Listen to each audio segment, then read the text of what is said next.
Hi guys, hopefully all of you are doing well. Today we're going to be learning how to use phyllo dough in some of our recipes, and we're going to be using it by way of making a spanakopita. Spanakopita is a Greek spinach pie, so roll up your sleeves. Let's get started on this one. First, let's get started on our spinach. This is frozen spinach. I figured that would be easiest for us to work with, especially if this is your first time making it. I thawed the spinach out, or you can thaw it in the microwave, but what you need to do is squeeze all of the water out in it. And then I'm going to take some cheesecloth that I have, and I'm going to cut a few pieces, and this is approved for culinary use. That's why I'm showing you what the package says, because I buy mine at Home Depot. You could also get it at Lowe's in the paint section. It's really inexpensive there. So you're going to unravel it and cut a few pieces so that you can stack them, and then put your spinach right in the center. Close up the cheesecloth around it, because you're going to see how much more water there is to be squeezed right out of the spinach. Having spinach in this recipe that has not been properly drained can completely ruin it, so you want to make sure you don't skip this step. You can also use a clean kitchen towel if you don't have cheesecloth. The next thing you want to do is prepare all of your other ingredients. Your beaten eggs, your feta cheese, we have some fresh garlic, fresh onions, we have chopped green onions, chopped Italian parsley, and some chopped fresh dill. Do all of your preparation before you start the recipe. Here I'm just doing a rough chop on the fresh dill. This recipe calls for quite a bit of it, and a rough chop on the fresh Italian parsley. Next, we're going to saute up our one medium-sized diced onion in some olive oil, and we're just going to saute those up until they're nice and soft. For the exact measurements to this recipe and the directions, check out gdseasoning.com. The link will be in the description. Next, I added 2 cloves of minced garlic, and then I only sauteed that for about 30 seconds, and then next I added my spinach. So we're not going to saute this spinach up forever and a day. We're just going to put it in the pan, and we're going to mix the onions and the garlic and the spinach together just until the spinach is kind of warm through, and it's going to give it a chance to absorb all of that remaining olive oil that's in the pan, and that's it. Alright, so we're going to move our spinach over to a nice big bowl, and as you can see, there's not a lot of excess oil. There is some oil in there, but it's just enough to lubricate the onions and the spinach and the garlic together. Alright, so then we're going to compile all the rest of our other ingredients, our dill, our fresh chopped green onions, and our parsley, right along with our feta cheese, and that's about 10 to 12 ounces of feta cheese.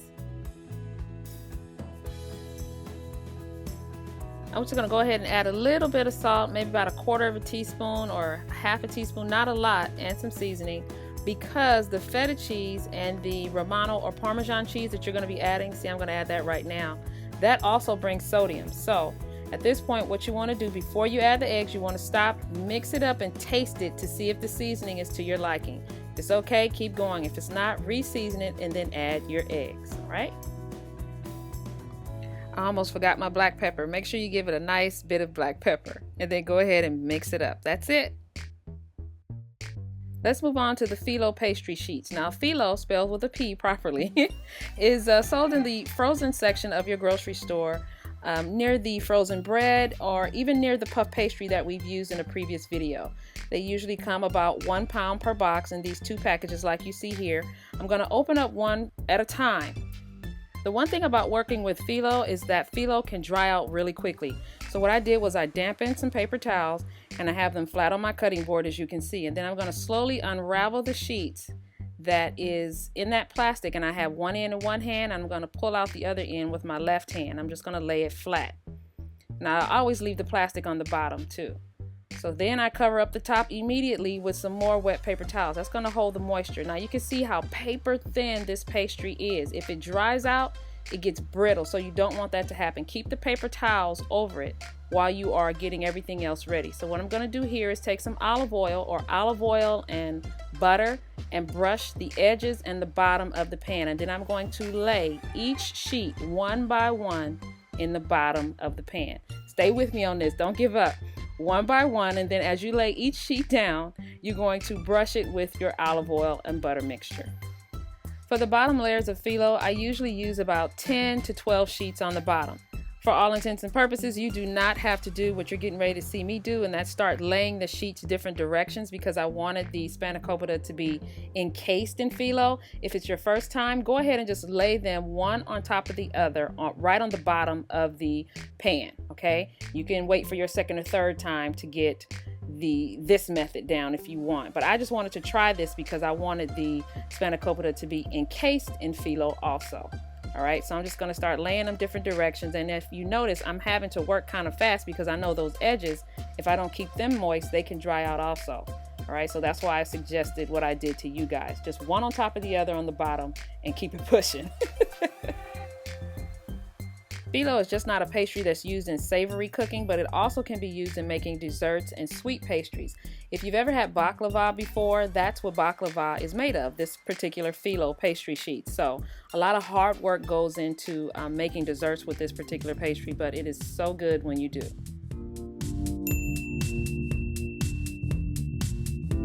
So I have all my sheets laid the way I want them laid, and then I'm just going to take all of my spinach mixture and I'm going to lay it in the bottom of my pan. And I think this is a 9 by 11. You can use a 9 by 13. This is plenty of spinach to fit in one of those dishes. And I'm just going to fold the Phyllo over the spinach and I'm going to close it up.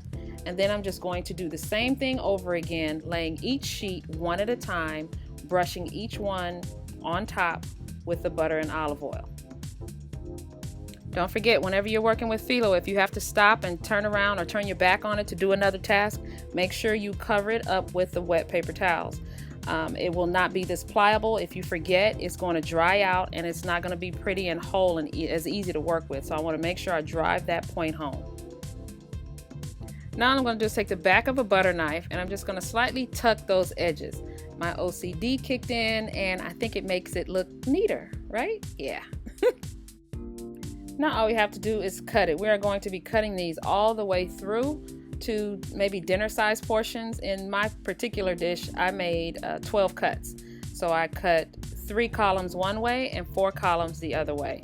And I am cutting all the way through.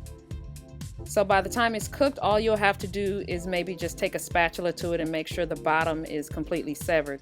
But you want to make sure you pre-cut it all the way through. And I'm holding the sheets because sometimes the Phyllo will want to pick up a little bit, so just hold it down there. We're going to bake it at 375 degrees Fahrenheit for about 40 minutes or until it's golden brown on top. For those of you who think you may not quite be ready for the Phyllo pastry sheets, you can use the puff pastry like we did in the pepperoni and cheese puff pastry video. Go ahead and use the same mixture and use the puff pastry instead. So as you can see, I did that here, and then I put them on a cookie sheet and put them in the freezer to completely freeze. And then I took them and put them in a freezer bag so they can go in the freezer. And then when you want one, just brush it with some egg wash and put it in the oven. Our Spanakopita is done. Now all I'm going to do is just take my spatula and kind of loosen up the bottom to make sure it's cut all the way through. And it's time to plate. So the Phyllo is nice and crispy and buttery, and you have all those layers, and you have the savory spinach and all the cheeses that you put in and your onions, and you can definitely taste the dill. I hope you guys decide to give this recipe a try. This recipe is definitely good for a Sunday dinner or even a Sunday brunch. I thank you guys for stopping by and cooking with me. You know I appreciate it when you come and hang out. Don't forget, this recipe and others can be found at gdseasoning.com, and I'll see you guys next time.